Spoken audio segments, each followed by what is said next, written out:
আমার এখন 33 বছর, আর খুব বেশি হলো না 50 বছর। এই 50-60 বছর পরে আমার তো মাটির নিচে আমি যাই করি না কেন যাওয়াই লাগবে। জোর করে হলেও থাকতে গেলে ওই বয়সে আর থাকা ঠিকও না। কি 80-90 বছরের পরে দুনিয়ায় বেঁচে থাকা ঠিক? কি করবো আমি থেকে?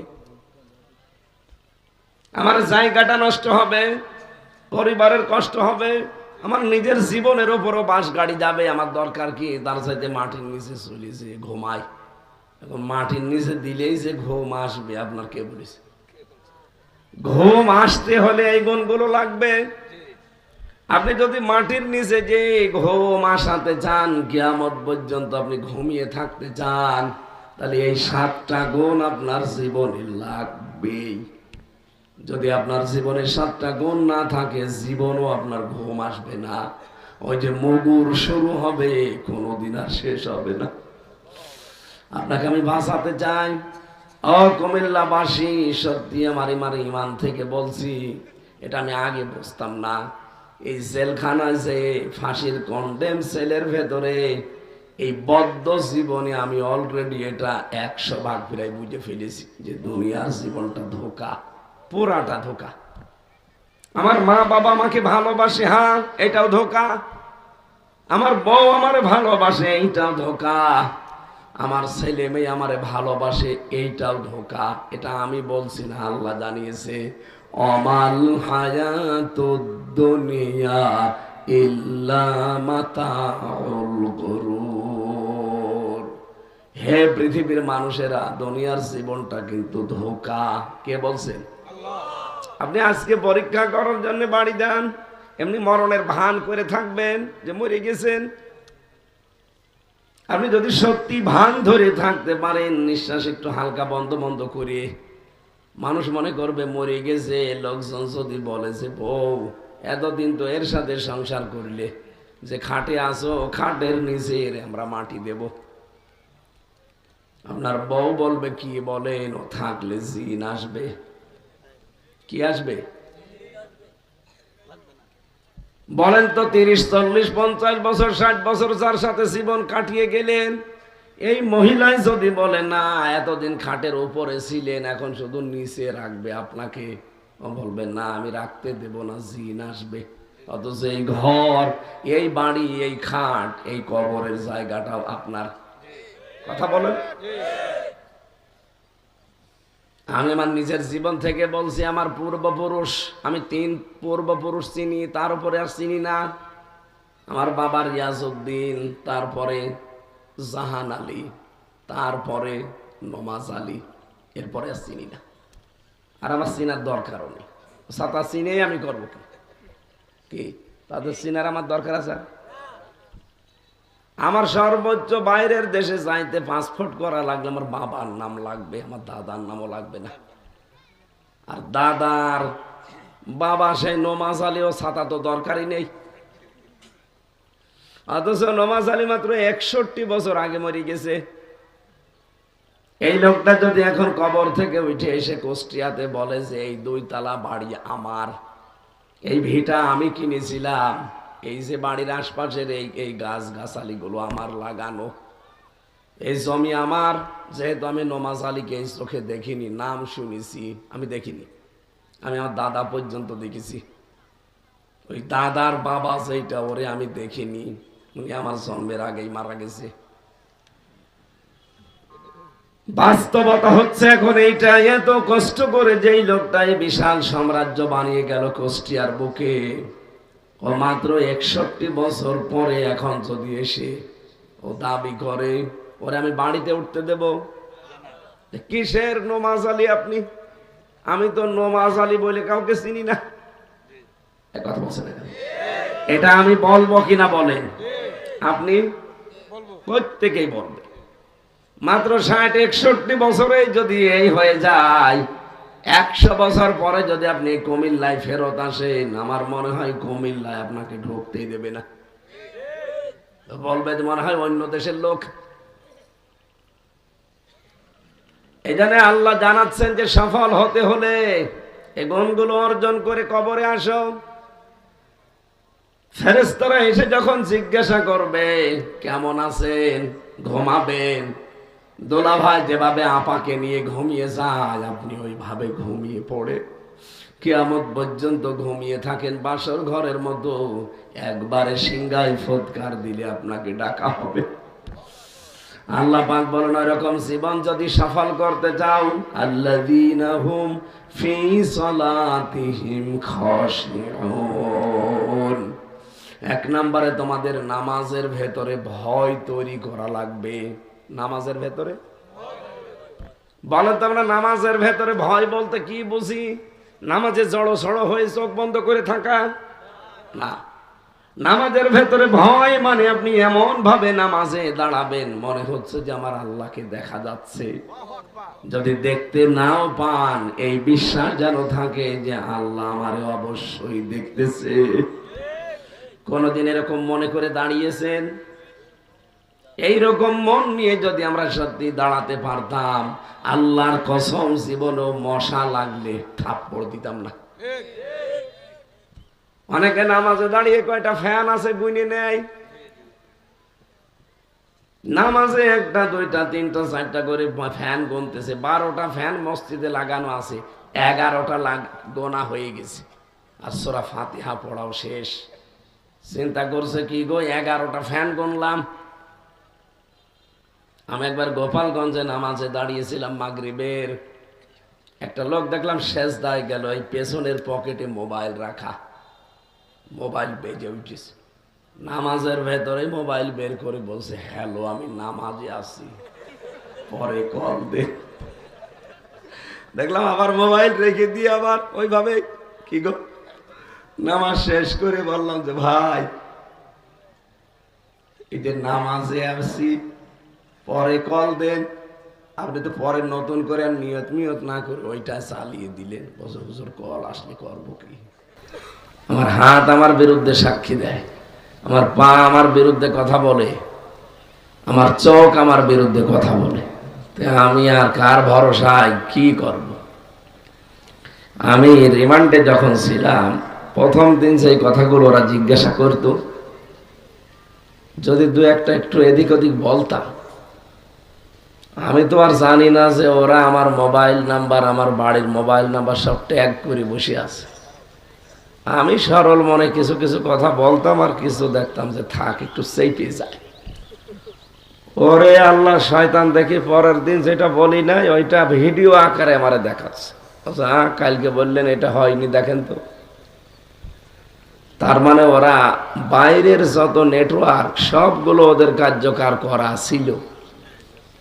আমি অস্বীকার করে করব কি? দুনিয়ার এই মেশিন দিয়ে যদি ওরা কোথায়, সে সাতক্ষীরা থেকে মাওলানা আমিরুল ইসলাম বেলালি, উনি আমার বাড়িতে কল দিয়েছিল ধরা পড়ার একদিন পরে, যে এই বলতে মানা করবা। সেইটা যদি পরের দিন ওরা রিমান্ডে ভিডিও আকারে আমারে দেখাচ্ছে যে এই দেখেন এই লোকের সাথে আপনার বাড়ির কথা হয়েছে, এই কথা, আর আপনি বলছেন যে না আমি জানি না, বলেন তখন আমার মুখ থাকবে? তো চিন্তা করছিলাম ওই সময় যে দুনিয়ায় এই যে ইসরায়েলের নিয়ে আসা এই মেশিন দিয়ে যদি মানুষ এত উপরে চলে যেতে পারে, কোথায় কুষ্টিয়া আর আমি ঢাকায় কোথায় আছে আমি নিজেও জানি না, আর কোথা থেকে সেই সাতক্ষীরা থেকে আমিরুল ইসলাম বেলালি কি বলেছে সেইটা ওরা আমার ভিডিও আকারে দেখাচ্ছে।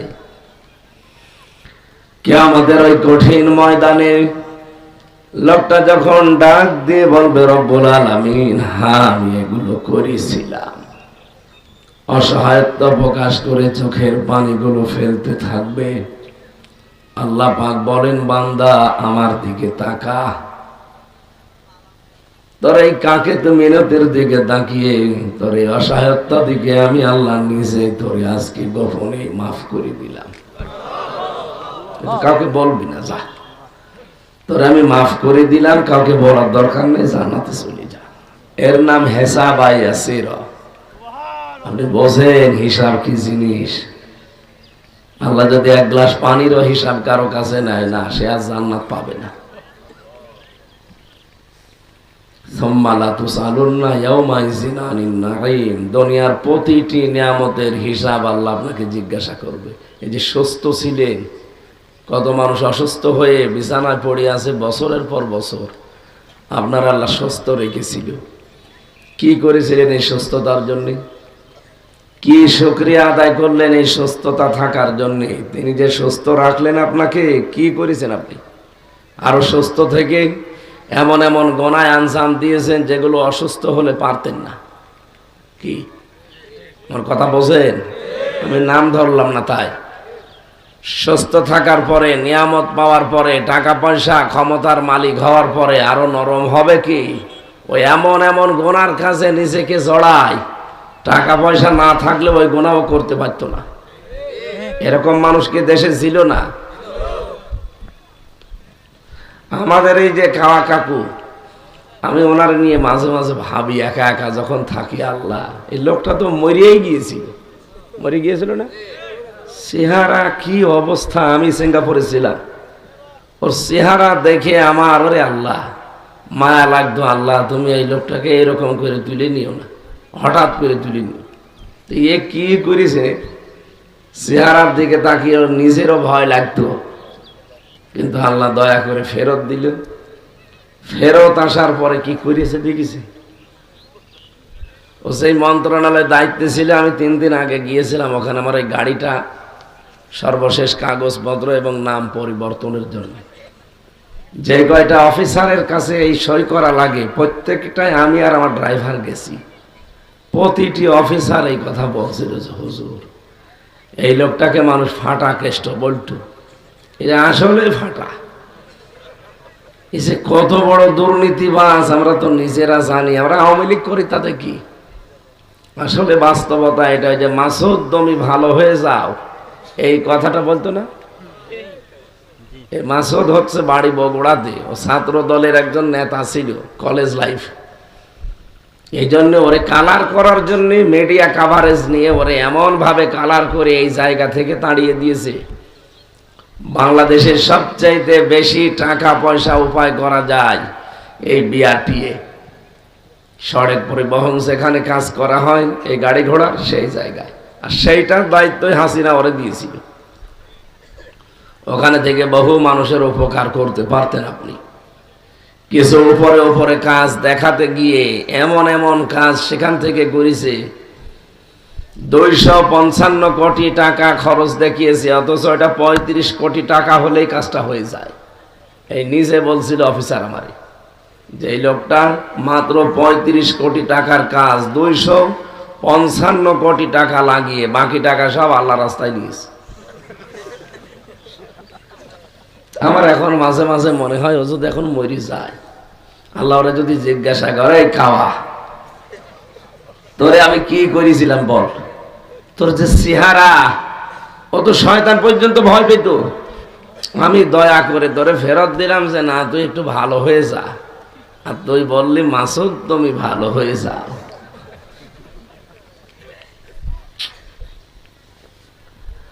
হিসাব বড় কঠিন জিনিস। উনি যে গাড়া কলে এখন পড়েছে, যদি ধরা পড়ে, কোথায় আছে আমি জানি না, ধরা তো পড়বে।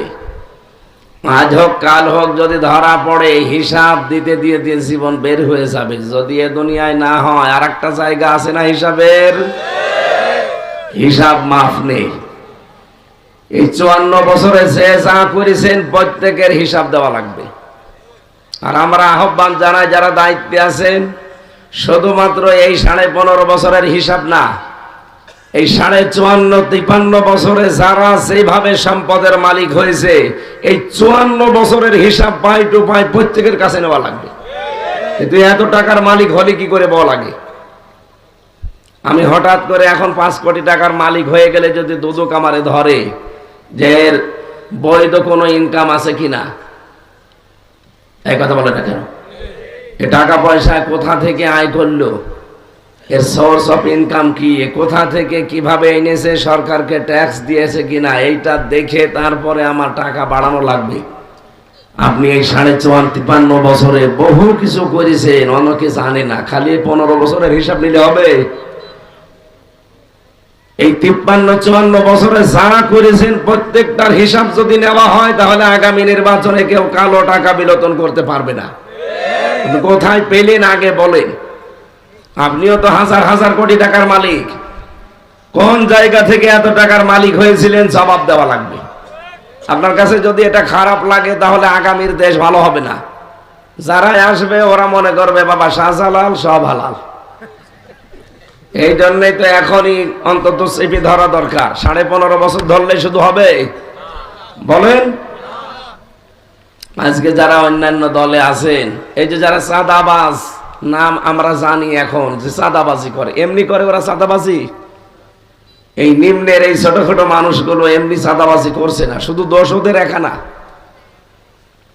15.5 বছরে ওদের জীবনটা শেষ করে দিয়েছে। ওদের বাড়িতে চাউল কেনার টাকা নেই, ওর স্ত্রীর একটা পোশাক কিনে দেবে সেই টাকা নেই।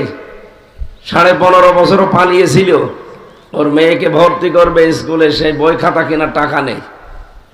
অথচ একে ব্যবহার করে এই 53 বছরে যারা হাজার হাজার কোটি টাকার মালিক হয়েছিলেন তাদের কিন্তু কিছুই হচ্ছে না। তারা কিন্তু সব ধরা ছোঁয়ার বাইরে। আমরা চাই প্রত্যেককে ধরা হোক, শুধু 15 বছর না, 53 বছর একাধারে যা করেছেন প্রত্যেকে, সে যে দলের লোক হোক। এক কথা বলছেন আবার, সে জামাত ইসলাম হোক, বিএনপি হোক, জাতীয় পার্টি হোক, চরমনাই হোক, আটরশি হোক। আটরশির তো টাকার কোন মা বাপ নেই, তো বাবা শাহজালাল মদের কাছে কুত্তা বিড়াল সব হালাল। সবাইকে ধরা হোক, তাহলে আগামী নির্বাচনে কেউ 2 নাম্বারি টাকা সামনে নিয়ে আসতে পারবে না। অনেকে এখন চেষ্টা চালাচ্ছে, এই দেশে যেহেতু এখন চেষ্টা হচ্ছে যে সব ইসলামী দল নাম যাদের আছে, ইসলাম এই নাম যাদের আছে, তারা সব মিলে একটা বাক্স দেওয়া লাগবে। কি কথা বলেন এখন? এটা আমরা চাই না? এদেশে চাই এখন কোরআনের পক্ষে আর কোরআনের বিপক্ষে, ভাগ হয়ে গেছে অলরেডি। সুতরাং যারা এই দেশে কোরআনের পক্ষের লোক, এদের তো টাকা পয়সা নেই, আছে? কোরআনের বিপক্ষের লোক যারা, তারা টাকা পয়সা একেবারে কম কামায়নি। আগে কি সুন্দর মাল কামাইতাম আমরা, মাল যে কামিয়েছে এই মানুষগুলো এখন চেষ্টা চালাচ্ছে কি করে বিএনপি, জামাত, জাতীয় পার্টি সহ যারা আছে ওই 14 দল বাদ দিয়ে, যারা মাজলুম ছিলাম আমরা, আমাদের ভেতরে যেতে একটা ঐক্য হওয়ার সম্ভাবনা অলরেডি তৈরি হয়ে গিয়েছিল আর হচ্ছিল, এটা কি করে ভাঙা যায়, বিশেষ করে ইসলামপন্থীদের। সেই জন্য আগে কি সুন্দর মাল কামাইতাম, তারা এখন উঠে পড়ে লেগেছে। সিলেটের জয়ন্তাপুরে এই যে গত পরশুদিন ওরা কয়েকটা নামধারী আলেম নামে জালেমকে 3 কোটি টাকা দিয়ে ওরা এখন লাগিয়েছে যে ইসলামের এই ঐক্যটা কি করে ভেঙে ফেলা যায়। ওদের 12 জন না কয়জনকে মিলে 3 কোটি টাকা দিয়েছিল। একজনকে ধরে পুলিশে পিটিয়েছে, ও বলছে আমারে পিটাবেন না, আমি সব বলে দিচ্ছি। কি আমার 3 কোটি টাকা দিয়েছিল আমাদেরকে, যে একটা বিশৃঙ্খলা পরিবেশ তৈরি করে জামাতের বিরুদ্ধে, বিএনপির বিরুদ্ধে, এই যে হেফাজত ইসলাম, চরমনা এবং খেলাফত যারা আছে মামুনুল হকের, এদের ভেতরে কি করে ঐক্যতে ফাটল ধরা যায়। এখন যেহেতু আগের আরো 71-47 খাই না, এখন আমরা নতুন করে একটা তৈরি করছি যে জামাত ইসলামের আকীদা ভালো না, ওরা ইসলামী দলের নামে ভণ্ড, এই কথাগুলো ছড়ানো লাগবে। টাকা দিয়েছে কয় কোটি? আমি টাকা হালাল করব না, এই কারণে আমি হালাল করতে লেগেছি। ও টাকা হালাল করবে, করেন। জাতি যেহেতু জেনে ফেলেছে যে আপনি টাকা খেয়েছেন, হালাল করবেন, হালাল করে আপনি থেমে যাবেন। শুধু সিলেটের জয়ন্তাপুরে না, গতকালকে আমি বরিশালে ছিলাম, বরিশাল থেকে রাত 11:30টায় গেছি কুষ্টিয়ায়। ফজরের নামাজ পড়ে 8:30টার দিকে আবার বের হয়ে এখানে এসে পৌঁছালাম একটু আগে।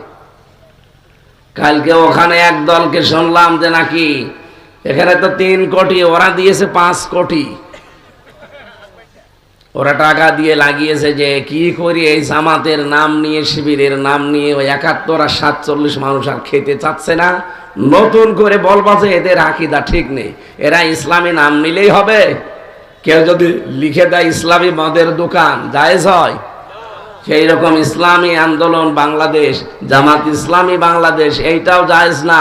ওরা নাম নিয়ে রাজনীতি করতে চায়, আর ইসলামের রাজনীতি জায়েজ নেই। আজকে একটা পীর দেখলাম, নামধারী এক পীর, সকালবেলা ভিডিও দেখছিলাম, এই শয়তান এটা জানাচ্ছে যে ইসলামের রাজনীতি নেই।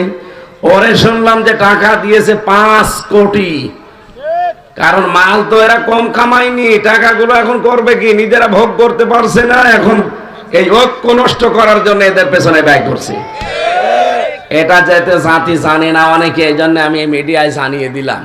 সুতরাং ওরা যা করছে ওই এক বেলা বা একদিন করবে, করতে দেবেন, কারণ ওদের তো আবার টাকা হালাল করা লাগবে। বলেন 3 কোটি 5 কোটি, সামনে দেখবেন অনেককে 10 কোটি টাকাও দেবে, দিক। আপনাদেরকেও বলছি ভাই, যারা গরিব আলেম আছেন টাকাগুলো খাবেন, খেয়ে হাফ বেলা চিল্লাবেন, পরে বলবেন টাকা হালাল হয়ে গেছে, কি করবে, অসুবিধা নেই, খান। সারা দেশে জালেমদের টাকাগুলো তো আগে আপনাদের পেটে যাক, এতদিন খেয়েছেন বিভিন্ন কায়দায়, এখন একেবারে জায়েজ পন্থায় খান, আমাদের অসুবিধা নেই। এদেশের কানা এখন আর বিশ্বাস করে না। আপনারা যা ছড়িয়েছেন এই 54 বছরের নাম নিয়ে, এদেশের কোনো পাগলও আর বিশ্বাস করে না। 71 সালে জামাত ইসলামী ছাত্র শিবিরের নামে যে বদনামটা দিয়েছেন, 71 সালে তারা পাকিস্তান থেকে আলাদা হতে চায়নি, ঠিক আছে, একটা কারণে, তারা দেখেছিল যে ভারত আমাদেরকে সাহায্য করে আমাদের দেশের সম্পদ সব নিয়ে যাওয়ার ষড়যন্ত্র করছে। কারণ এর আগে ওরা নিজেরা আলাদা হয়েছে, তখন কিছু নিতে পারেনি। পরবর্তীতে পাকিস্তান আমাদের উপরে জুলুম অত্যাচার চালিয়েছে, আমাদের অধিকার নষ্ট করেছে, আমরা 100 ভাগ স্বীকার করি। আমরাও আলাদা হতে ওই সময় চেয়েছিলাম, কিন্তু শুধু পরবর্তীতে চাইনি এই কারণে, কারণ দাদা বাবুরা ওরা আমাদেরকে সাহায্যের নাম নিয়ে ওখান থেকে আলাদা করে আমাদের অস্তিত্ব রাখবে না। ওই সেই 71 সাল থেকে যে আরম্ভ হয়েছে, এই দেশ থেকে সোনা চলে যায়, রূপা চলে যায়, তামা চলে যায়, লোহা চলে যায়, গ্যাস চলে যায়, আর ওই দাদাদের কাছ থেকে আসে শুধু ডাল আর বাবা। তাও সে মশারির ডাল, খেসুরির ডাল না, ফ্যান্সি ডাল। কুষ্টিয়ার সদর থানায় আমি যেদিন গ্রেপ্তার হয়ে গেলাম 10 সালে, যে দেখি একজনকে পিটাচ্ছে, ওসি সাহেব দাঁড়িয়ে আছে আর 2 জন কনস্টেবল ধরে, ওরে পিটান। আরে ভাই, রে পিটান কেন? হুজুরে ডাল খায়। আরে ভাই, কোন জামানা যে ডালও খাওয়া যাবে না? এ ডাল সে ডাল না, ফ্যান্সি ডাল, পিটা। তাহলে এই ডাল এই কুষ্টিয়া মডেল থানা পর্যন্ত কি ফেরেশতারা দিয়ে গেছে? বলেন বলেন। যে সমস্ত জায়গা দিয়ে আসে ওই লাইনগুলো বন্ধ করা যায় না? ওখান থেকে ডাল আসবে, আর ওই যে ইয়াবা বদি বাবা পাঠাবে, আর এদেশ থেকে স্বর্ণ পাচার করে দেবেন। ওরা এই 53 বছরে এইটাই করেছিল। ইসলামপন্থী যারা আলেম ওলামা, জামাত ইসলাম, ওরা 53 বছর আগে এটা বুঝেছিল, এই জন্য ওই সময় স্বাধীনতা চাইনি। তাছাড়া পাকিস্তান থেকে আমরা আলাদা হব এটা আমরা মনে প্রাণে চাই, কারণ ওরা যা আরম্ভ করেছিল ওই সময় চাওয়ার দরকার। কিন্তু আপনি যার সাহায্য নিয়ে করতে চাচ্ছিলেন, ওরা যে ভেতরে ভেতরে কি বাঁশ দিচ্ছে, এখন 54 বছর পর আমরা টের পাচ্ছি। এই গত ডিসেম্বরে মোদি সাহেব কি স্ট্যাটাস দিয়েছে দেখেন নাই, যে বাংলাদেশের স্বাধীনতা কাদের? ও বলছে আমাদের। তার মানে ওর নিয়ত ছিল কি দেখেছেন আপনি? এভাবে মাল মশলাগুলো সব নিয়ে চলে গেছে, আর আমরা যেন উঠে দাঁড়াতে না পারি, আমাদের বুদ্ধিজীবীগুলো সবসময় হত্যা করিস, আর নাম চালিয়ে দেয় ইসলামপন্থীদের উপরে। এই জন্য এই দেশের পাগল এবং কানাও আর বিশ্বাস করে না। এই খালি ছড়িয়ে ছড়িয়ে মিথ্যা ছড়িয়ে আমাদেরকে ডাউন করে রাখতে চেয়েছিলেন। যেহেতু এখন আর মানুষ খায় না, কি করবে? টাকা পয়সায় তো বললাম যে মাল কম কামায়নি, এগুলো তো অন্তত এখন কি করা যায়, নিজেরাও ভোগ করতে পারে না। এখন এই আলেম নামে কিছু জালেমকে দিয়ে বিশৃঙ্খল পরিবেশ তৈরি করার চেষ্টায় আছে। না, এটা এই দেশের জনগণ এবং ছাত্র জনতা জীবনও আর হতে দেবে না। এটা আর আগস্টের 5 তারিখের আগে নেই। এই কথা বলেন না কেন? সুতরাং জীবনের হিসাব ঠিক করেন। আমি চাই 15.5 বছরের শুধু না, এই 54 বছরের হিসাব আপনাকে দেওয়া লাগবে। এরপরে আপনি নির্বাচনে যান, দেখি আপনার জনপ্রিয়তা কতটুকু আছে আমরা দেখব। খালি আন্দাজে যে ছড়ান আমরা সব চাইতে জনপ্রিয়। আপনি জনপ্রিয় হলে টাকা খরচ করতে পারবেন না। টাকা খরচ বাদ দিয়ে, বিড়ি সিগারেট বাদ দিয়ে গোপনে 10,000, 15,000, 20,000 বাড়িতে রাতে দিয়ে আসবেন, আর সকালে বলবেন দেখো আমার কি জনপ্রিয়তা। এই ভুল মানুষ বুঝে ফেলেছে। এই জন্য ডক্টর ইউনূস কয়েকটা নিয়মও দিয়েছে যে এমপি কেউ দাঁড়াতে চাইলে কমপক্ষে তারে অনার্স মাস্টার্স করা লাগবে। বাংলাদেশে বহু মানুষের কপালে অলরেডি আগুন লেগে গেছে। এমন নেতা ও 5 পাসও না। কি কথা বলছেন এখন?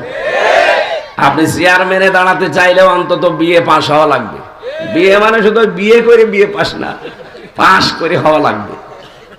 আমরা চাই শিক্ষিত মানুষগুলো সামনে আসুক, এবং যারা অবৈধ টাকার মালিক তারা যেন আসতে না পারে। তারা আসলে সৎ মানুষগুলো আমরা আর সামনে পাবো না। এই কথা বলেন না কেন?